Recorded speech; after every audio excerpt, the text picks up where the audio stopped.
하나님 말씀 사사기 2장 1절에서 12절입니다. 기도하겠습니다.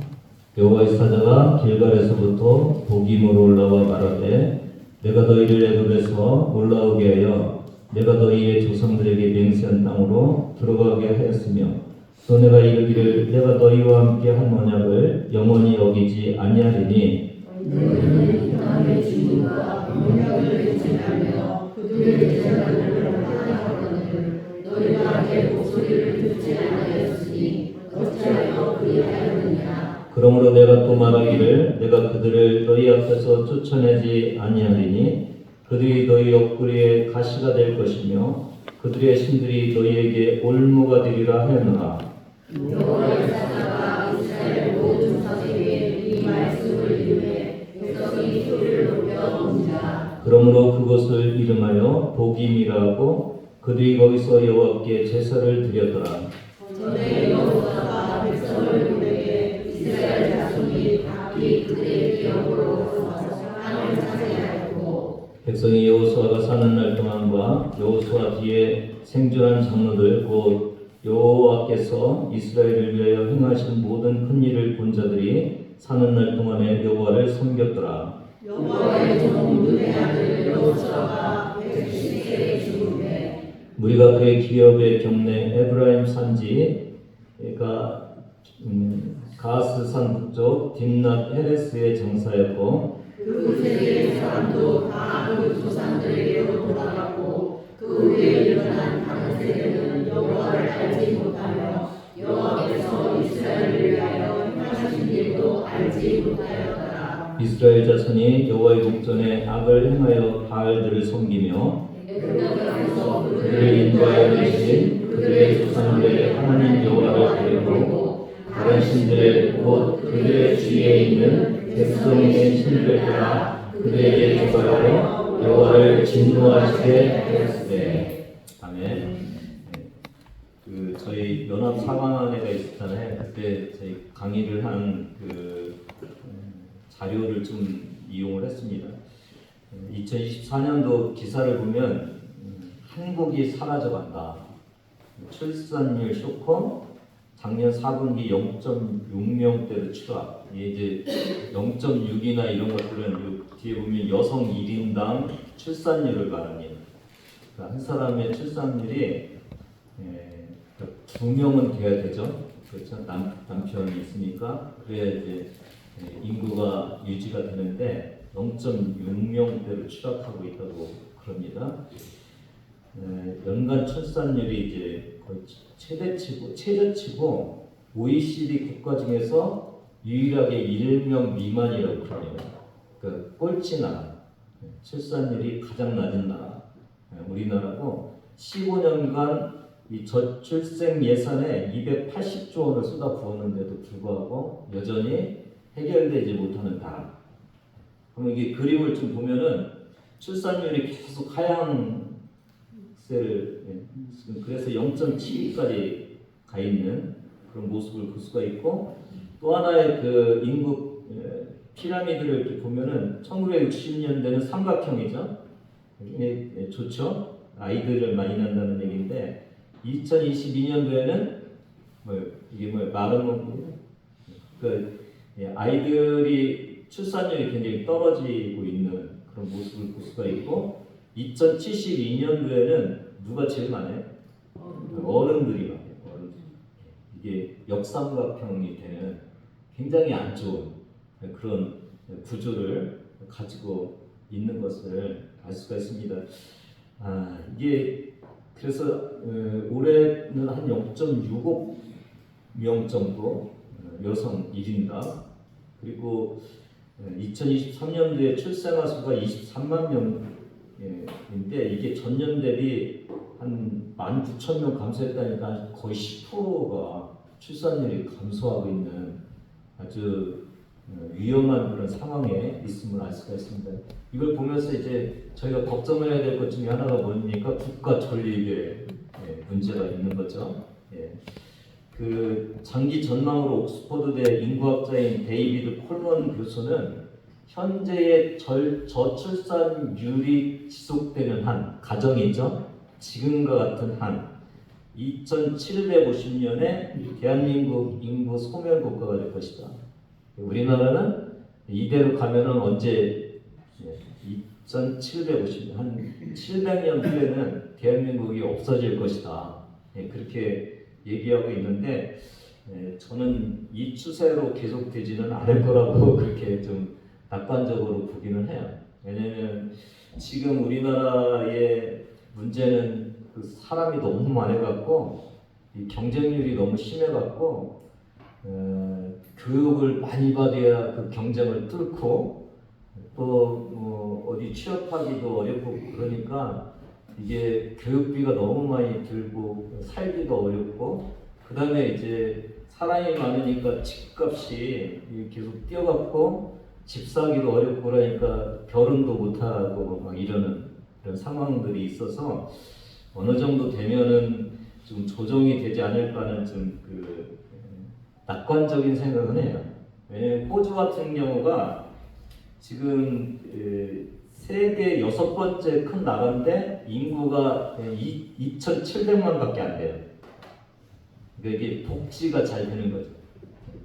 사람이 적으니까 우리도 로봇 시대고 뭐 그래서 이게 어느 정도 진정이 되면은 그냥 노동력도 사람이 귀하니까 좀 올라가고 그래서 공부 좀 덜해도 잘 살 수 있는 그런 인정받는 때가 되지 않을까 그런 생각은 하는데 이 종교개혁자 마틴 루터의 저서 중에 두 왕국론이 있어요. 그러니까 우리는 이 나라만 걱정하며 사는 것이 아니라 우리는 또 하나의 나라가 있는 거죠. 어느 나라가 있어요? 하늘 나라가 있는 거죠. 하늘 나라. 오늘 저와 여러분이 생각해야 되는 것은 이 대한민국 인구 감소만 염려할 것이 아니라 하나님 나라의 교회의 이 교인 수가 감소한다는 이 사실을 저희가 살펴보고 참 이게 큰 문제라는 그런 생각을 가져야 된다는 것이죠. 그러니까 인구 감소는 당연히 교인 감소로 이어지죠. 특별히 아이들이 이제 막 사라지고 있는 그런 모습인데 엎친 데 덮친 격으로 이 탈종교화 현상이 일어나고 있어요. 그러니까 종교 생활에서 떠나는 사람들이 많아지고 있는 거예요. 그러니까 교인 수 감소보다 이게 인구 감소에 훨씬 더 빠르게 교인이 감소하고 있는 이 현상이 지금 우리나라 현상인 것을 보면은 하나님은 훨씬 더 슬퍼하실 거다라는 그런 생각이 들고 교회를 우리가 한 번 더 생각해 보아야 되는 그런 것입니다. 이 그래프를 좀 보면은 기독교만 아니고 종교 탈종교화죠. 그게 20, 30대가 10%대 그렇죠? 이게 보면 70대랑 60대는 좀 많이 있는데 10대, 20대, 30대가 굉장히 적은 수. 그래서 푹 떨어지고 있는 이 탈종교화가 이루어지고 있는 그런 모습을 볼 수가 있고 개신교 인구 비율도 최근 10년 동안 6%나 하락이 됐는데 이 20대가 굉장히 많이 떨어졌죠. 19%에서 9%로 30대가 21%에서 11%로 40대가 26%에서 14%. 그러니까 거의 10%대의 어떤 그 하락률을 이렇게 보이고 있는 이런 급격한 모습을 우리가 보고 있습니다. 그래서 인구 감소로 인해서 교인 감소가 되고 또 탈종교화를 통해서 교인 감소가 심화되고 그 탈종교 현상은 아이들에게 젊은 층에 더 심화돼 갖고 앞으로의 미래가 굉장히 심각한 그런 모습인 것을 우리가 볼 수가 있어요. 오늘 이 본문은 이런 한국적인 배경 속에서 좀 본문을 보면은 훨씬 더 우리에게 다가올 거라고 이렇게 생각이 되어집니다. 1절 같이 읽습니다. 여호와의 사자가 길갈에서부터 복임으로 올라와 가는데 내가 너희를 애굽에서 올라오게 하여 내가 너희의 조상들에게 맹세한 땅으로 들어가게 하였으며 또 내가 이르기를 내가 너희와 함께한 언약을 영원히 어기지 아니하니.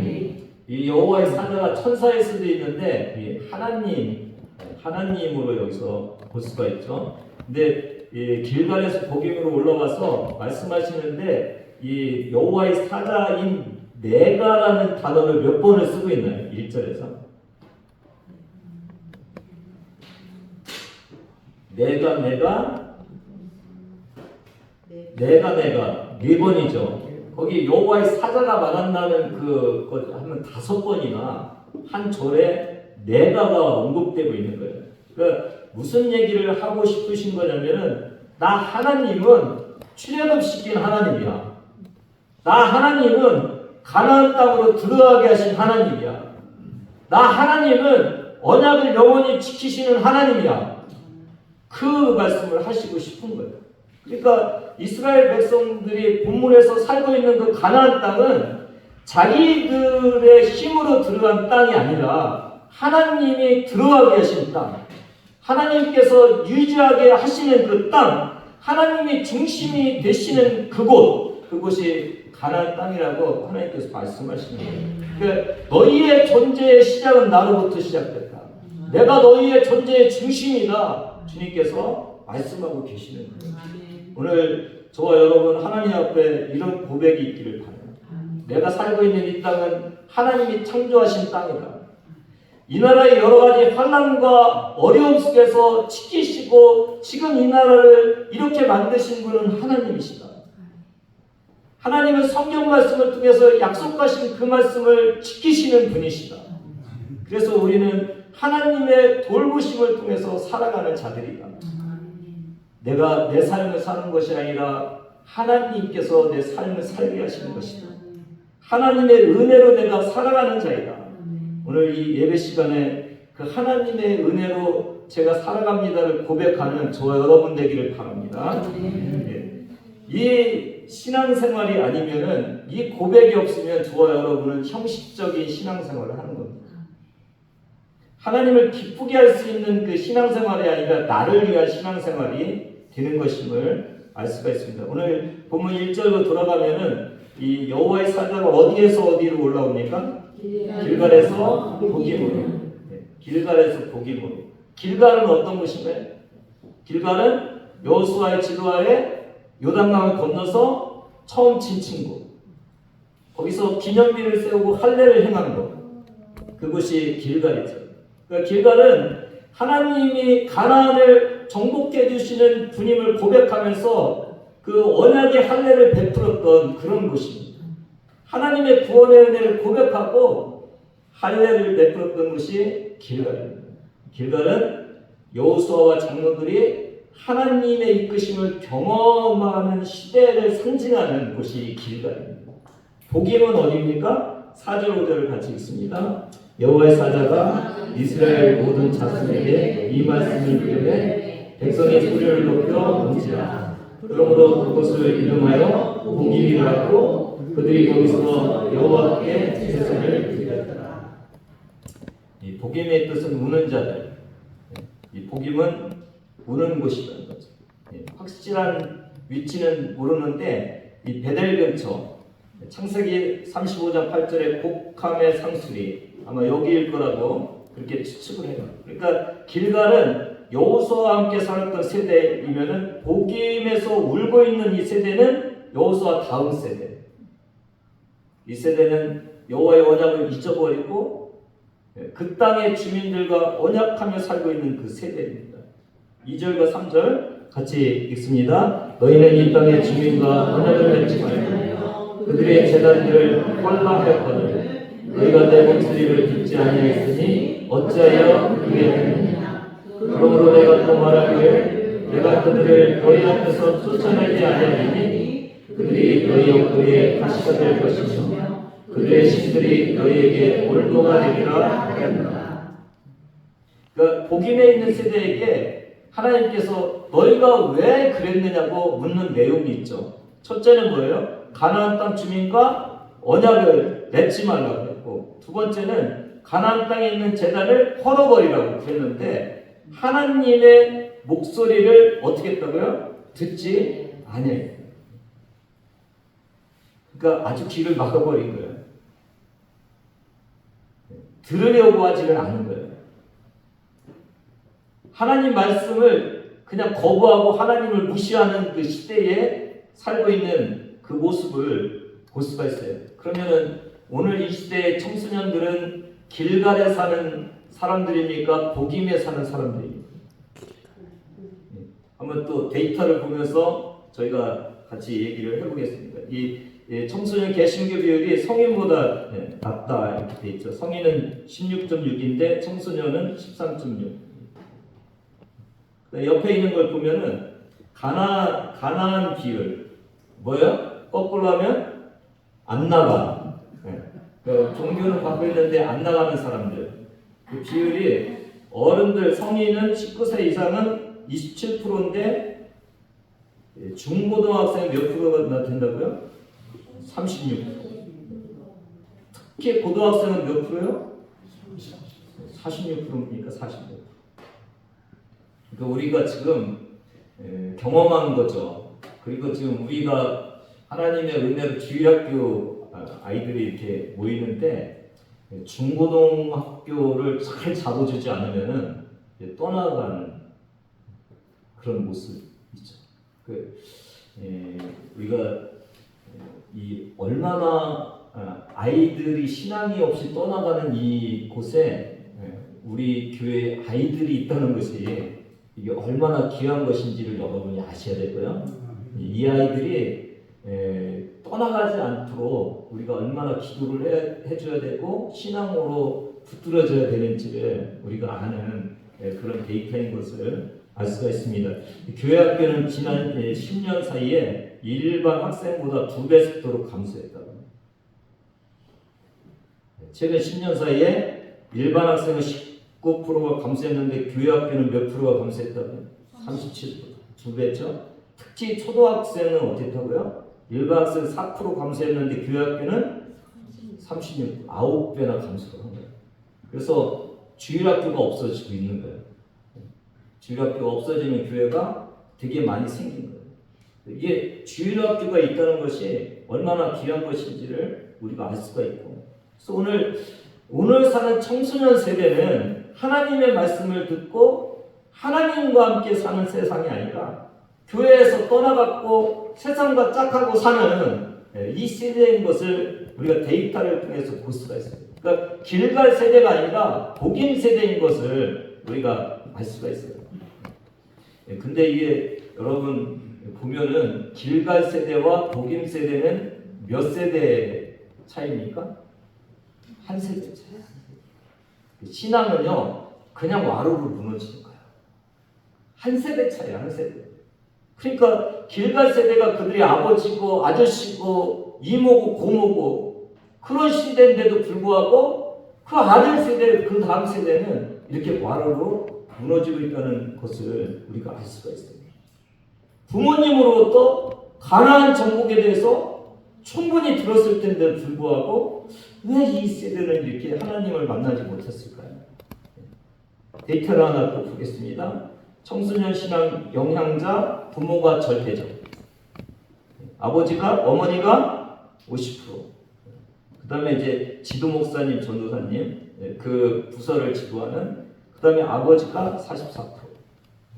두 번째 거를 보면 자녀의 주일 예배 참석 부모 신앙이 절대적 영향하면서 이게 1단계, 2단계, 3단계, 4단계가 뭐냐면 신앙의 단계예요. 단계가 높을수록 신앙이 좋다는 거예요.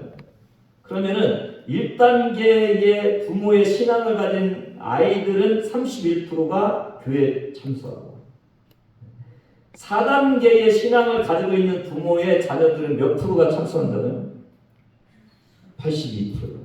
그러니까 주일학교에 우리 아이가 오는지 안 오는지에 결정적인 영향을 끼치는 것은 누구라고요? 부모예요. 그러니까 이걸 보면서 이 복임의 세대는 가나안 세대가 신앙에 금이 가고 있었던 그 흔적들을 우리가 볼 수 있다는 것을 알 수가 있죠. 그러니까 다음 세대의 모습은 지금 세대의 모습 속에서 우리가 볼 수가 있다는 거죠. 여호수아서 13장 1절에 보니까 여호수아가 나이가 많아갖고 이제 얻을 땅이 많다고 그랬으니까 여전히 정복하지 못한 땅들이 있는 거죠. 여호수아서 15장 63절 보면 유다 자손이 쫓아내지 못하였으므로. 예루살렘 주민 여부스 족속을 유다 자손이 어떻게 했다고요? 쫓아내지 못했다고 그런 표현이 나죠. 쫓아내지 못했으므로.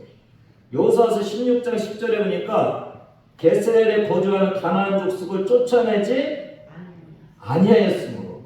이 문제는 지금 우리가 신의 문제가 아니고 능력의 문제가 아니고 신앙의 문제를 얘기하는 거야.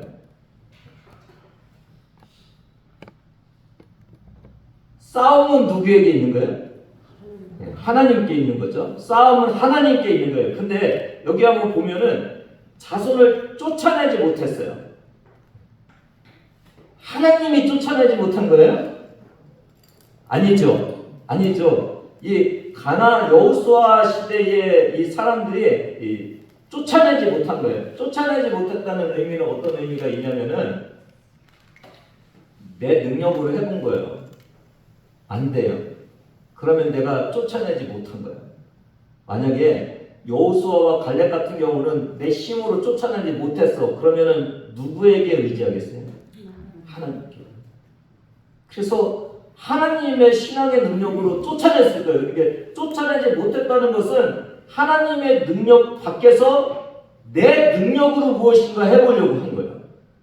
그렇죠? 근데 조금 뒤에 16장 10절에 보니까 쫓아내지 못한 것이 아니라 안 했어요.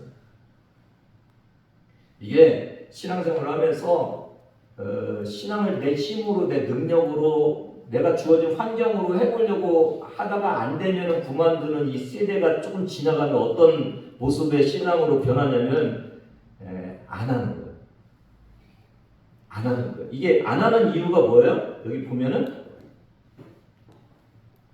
가나안 족속이 오늘까지 에브라임 가운데 거주하며 뭐 한다고요? 노역하는 종이 된 거예요. 그러니까 하나님의 말씀을 따라서 쫓아내기보다는 이 사람들을 종으로 거느리면은 훨씬 더 편할 거라는 생각을 하고 그들을 이용하고 있는 거예요. 맞죠? 네. 맞죠. 그러니까 쫓아낼 수 있는데도 쫓아내지 아니하고 종으로 이게 종으로 자기네들이 거느리고 있는 거예요. 그러니까 이들은 어떤 영적인 싸움이 아니라 자기네들의 어떤 편안함을 위해서 신앙생활을 하고 있는 그 시대로 이제 가고 있는 그런 모습을 볼 수가 있어요. 오늘 우리는 어떤 신앙 현상을 보이는지를 우리도 좀 바라볼 필요가 있죠. 여러분, 여러분의 자녀들이 신앙으로 이끌 힘을 잃어가고 있지는 않는지 우리가. 그 현상이 뭐냐면은 자녀들에게 신앙이 절대적인 것이 아니라 그냥 이 땅을 살아가는데 분주하고 어렵고 그러면은 좀 신앙생활 좀 떠나도 간섭하지 않는 그 시대입니까 지금이?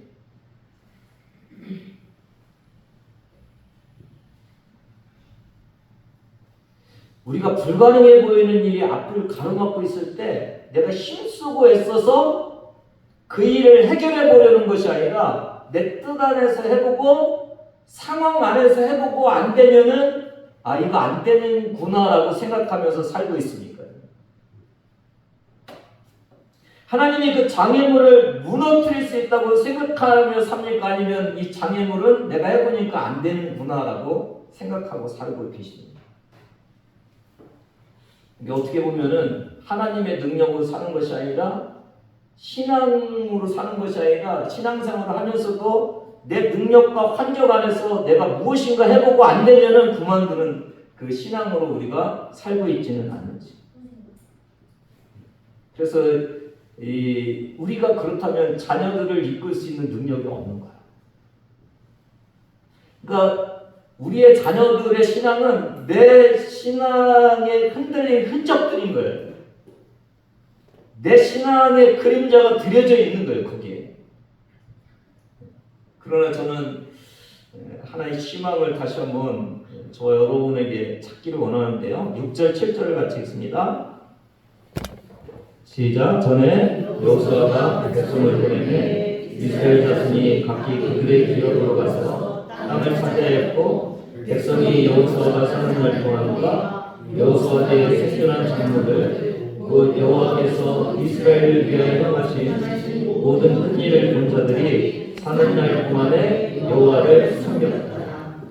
여호수아와 그 뒤에 생존한 장로들인데 이 장로들은 누구라고요? 여호와께서 이스라엘을 위해 행하신 모든 큰 일을 본 자. 신앙은 경험한 자가 신앙이 있는 거예요. 그러니까 하나님을 경험한 자가 신앙이 있는 거예요. 우리의 자녀 세대가 참 위험한 것이 그냥 부모님 따라다니면서 그냥 신앙생활 하는 거예요. 진짜 하나님이 내 인생에 개입해 주셔서 내 인생을 움직여 가시고 해결해 가신다는 것을 경험하지 못하고 사는 그 세대는 진정한 하나님을 경외하면서 살 수 있는 그 신앙이 부족한 시대인 것을 알 수가 있습니다. 우리가 지금이 신앙에 이게 금이 가면서 하나님을 절대적으로 맡기고 하나님이 내 인생을 일구하고 내 인생에 장애물이 있을 때 하나님이 무너뜨려 주시고 하나님이 불가능한 것들을 기적적으로 일으켜 주시는 그 경험이 없으면은 오늘 저와 여러분에게 하나의 큰 일을 위한 경험을 우리의 장애물을 하나 갖고 있는데 그게 뭐라고 해요? 우리 자녀들. 맞습니까? 우리 자녀. 이 복임 세대로 넘어가고 있는 이 자녀들을 위해서 우리가 끝까지 투쟁하면서 기도하면서 하나님이 그들을 변화시켜서 다시 하나님으로 찾게 하는 그 곳으로 가게 하는 그 하나님의 기적을 볼 수 있는 그 기회가 우리에게 있다는 것이죠. 치열하게 하나님을 만나서 하나님이 다음 세대를 다시 돌이켜달라고 하는 그 하나님을 향한 기적을 일으켜주시는 하나님을 향한 기도가 우리에게 있을 때 우리는 진정한 살아계신 하나님을 만날 수 있는 기회가 있다는 것입니다. 성 어거스틴과 어머니 모니카 이야기 잘 아시죠? 어거스틴은 지적인 호기심이 많고 또 철학에 관심이 있었는데 불행하게도 기독교 진리를 어리석고 단순한 것으로 이렇게 생각을 했어요. 그리고 만이교에 빠져갖고 9년 동안 이단 생활을 하죠. 그리고 쾌락적인 삶을 살면서 17살에 동거를 해요, 여자가. 그리고 아이까지 낳아요. 그러나 이 타락한 아이를 보면서 보니까는 끈질기게 기도를 해요. 어릴 때부터 계속 기도를 했어요. 그리고 아들의 영혼을 구하기까지 17년 넘게 포기하지 않고 이게 눈물로 기도했다고 그래요. 이게 성 암브로시우스가 모니카에게 이런 말을 해요. 당신의 눈물이 헛되지 않을 것입니다. 그렇게 만든 눈물은 반드시 응답받게 되어 있습니다. 그리고 기다리죠. 그리고 어머니의 기도로 결국 아들이 돌아오게 됩니다. 밀라노에서 성 암브로시우스의 설교를 들으면서 기독교에 대한 오해가 깨지기 시작하고 이제 갈등을 일으키고 있어요. 근데 정원에서 고통 가운데서 울고 있을 때 아이들의 노래가 들리죠. 집어들고 읽으라. 옆에 뭐가 있었어요? 성경이 있었어요. 그리고 들고 읽은 곳이 로마서 13장 13절 14절. 낮에와 같이 단정히 하고 오직 주 예수 그리스도로 옷 입고 정욕을 위하여 육신의 일을 도모하지 마라. 그리고 이 어거스틴은 무릎을 꿇고 하나님께 돌아옵니다. 그리고 유명한 신학자가 되는 거죠. 모니카가 죽기 전에 아들에게 이런 말을 남깁니다. 나는 이제 이 세상에서 아무것도 바라지 않는다. 오늘 저와 여러분에게 자녀의 신앙이 내가 가장 바라는 그것임을 다시 한번 기억하시면서 주님 앞에 나와서 살아계신 주님을 경험하는 그 귀한 재료로 만드시는 여러분 되기를 주님의 이름으로 부탁을 드립니다. 오늘 우리도 여전히 우리 앞에 남아있는 기도의 능력을 사용하시기를 바랍니다. 자녀의 신앙생활을 잘할 수 있게 기도하는 어머니와 아버지가 되시기를 바랍니다. 우리 교회는 부모님들이 신앙생활을 안 하는 아이들이 되게 많이 있잖아요. 그리고 신앙생활 조금 경험이 있은 그 아이들의 어머니도 있어요. 그래서 오늘 믿음의 어머니가 우리 교회는 참 필요하다는 기도가 필요하다는 생각이 들어요. 여러분 그 자녀들 믿음의 자녀들을 위해서 열심히 기도하시는 그런 여러분 되기를 주님의 이름으로 부탁을 드립니다. 우리 아이들 보면 예배보다 게임을 더 좋아하죠. 그리고 예배 시간보다 편의점 가는 걸 더 좋아하고 그런 아이들을 어떻게 우리가 하나님을 경험하는 아이들로 만들 것인지 우리 교회가 해야 될 일이라고 그렇게 생각을 하면서 여러분 이 시간을 주님 앞에 나가기를 원합니다. 8절부터 10절까지 같이 읽습니다. 여호와의 종 눈의 아들 여호수아가 110세에 죽음에 우리가 그의 기업의 경내 에브라임 산지 북쪽 딥낫 헤레스에 장사였고 그 세대의 사람도 다 그 조상들에게로 돌아갔고 그 위에 일어난 다른 세대는 여호와를 알지 못하며 여호와께서 이스라엘 위에 행하신 일도 알지 못하였다. 불신앙의 세대로 들어가는 게 누가 죽어요? 신앙의 세대가 죽죠.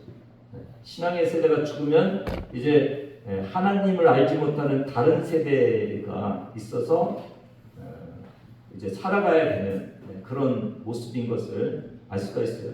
오늘 어른이 우리에게 또 주는 말씀이죠. 출애굽기 13장 8절부터 14절이죠. 유월절 사건이 있고 8절에 보니까 너는 그날에 네 아들에게 보여 이르기를 이에 지금 내가 애굽에서 나올 때 여호와께서 나를 위하여 행하신 일도 말미암음이라 하고 누구 교육을 시키라는 거예요? 자식 교육. 9절 같이 읽습니다. 이것도 네 손에 기호와 네 미간의 표를 삼고 여호와의 율법이 네 입에 있게 하라. 이는 여호와께서 강하신 손으로 너를 애굽에서 인도하여 내셨으니. 이 누구의 신앙에 자신의 신앙. 14절 후일에 네 아들이 네게 묻기를 이것이 어찌 됨이냐 하거든 너는 그에게 이르기를 여호와께서 그의 손의 거dum으로 그를 애굽에서 종이 되었던 집에서 인도하여 내시니. 다시 자녀 교육이죠. 그러니까 부모의 신앙하고 자녀의 신앙 교육은 한 세트입니다. 묶여 있는 거예요. 묶여 있는 거예요. 가르치고 내가 그렇게 신앙생활하고 또 가르치면서 출애굽 사건, 가나안 사건 이 모든 것들을 가르치는 것은 내 신앙이 돼 있을 때 자녀들에게 가르칠 수 있다는 거죠. 맞죠? 오늘 저와 여러분에게 그런 신앙이 있어야 되는데 왜 이 여호수아 시대에 다른 세대, 다음 세대를 신앙이 없는 세대로 그냥 놔뒀을까 이렇게 교육시키지 못하고. 제가 가정을 한번 해봤는데요. 그러니까 막 가나안에 이제 들어갔잖아요. 바쁘겠어요? 안 바쁘겠어요? 바빴을 것 같아요. 자기 살집 막말해야 되죠.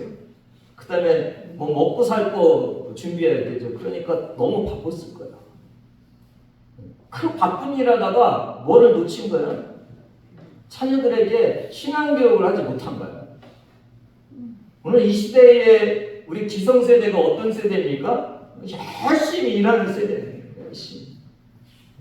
눈코 뜰 새 없이 열심히 일하는 세대. 그래서 직장만 하고 뭐 자녀들 키우고 막 그러고 있어요. 근데 뭐를 못하는 거예요? 그래서 자녀들 신앙생활 교육을 못하는 거예요. 우리도 신앙생활을 제대로 못하는 거예요. 그러니까 이 시대가 오늘 우리의 시대인 것을 우리가 알 수가 있어요. 11절 12절을 같이 읽습니다. 이스라엘 자손이 여호와의 목전에 악을 행하여 바알들을 섬기며 애굽 땅에서 그들을 인도하여 내신 그들의 조상의 하나님 여호와를 버리고 다른 신들고 그들의 주위에 있는 백성의 시기를 따라 그에게 절하여 여호와를 진노하시게 하였습니다. 바알을 섬겼는데요. 이 하나님, 조상의 하나님을 뭐라고 했어요? 앞에 무슨 수식이 있어요? 애굽 땅에서 그들을 인도하여 내신 조상의 하나님. 그러니까 우리를 구원해 주신 하나님, 우리를 이끌어 주셔서 우리를 살게 해 주신 그 하나님, 그냥 이념적인 하나님이 아니라 우리 역사와 우리의 삶 속에서 있었던 그 하나님을 망각하는 거예요. 그리고는 다른 신은 어떤 신이에요? 주위에 있는 백성들의 신이 다른 신. 그러니까 신앙이 없어지면은 우리가 하나님을 떠나면은 뭐를 섬기게 된다고요? 세상이 섬기고 있는 그 신들을 따라서 섬긴다는 거예요. 오늘 이 시대는 만문 시대죠. 돈을 섬기죠. 그렇죠? 이 시대는 뭔가 인간적인 뭔가를 통해서 자기의 만족을 누리는 그 시대 속에서 들어간 거예요. 그러니까 교회에서 떠나는 우리의 다음 세대는 똑같이 세상 사람들과 같이 그렇게 사는 우상 숭배하는 그 시대로 가겠다고 주님이 말씀하시고 계세요. 근데 여기 저는 12절에 진노하시게 하였습니다. 이것을 좀 제가 예레미야를 공부할 때도 좀 이 하나님의 진노를 조금 하나님의 사랑으로 이렇게 우리가 좀 바라봤죠. 이 사사기는 그 다음 세대, 다른 세대에 대해서 하나님이 포기하지 않으세요. 어떻게 해요? 신앙을 다시 일으키기 위해서 다른 나라를 책찍으로 삼아서 치시는 거예요.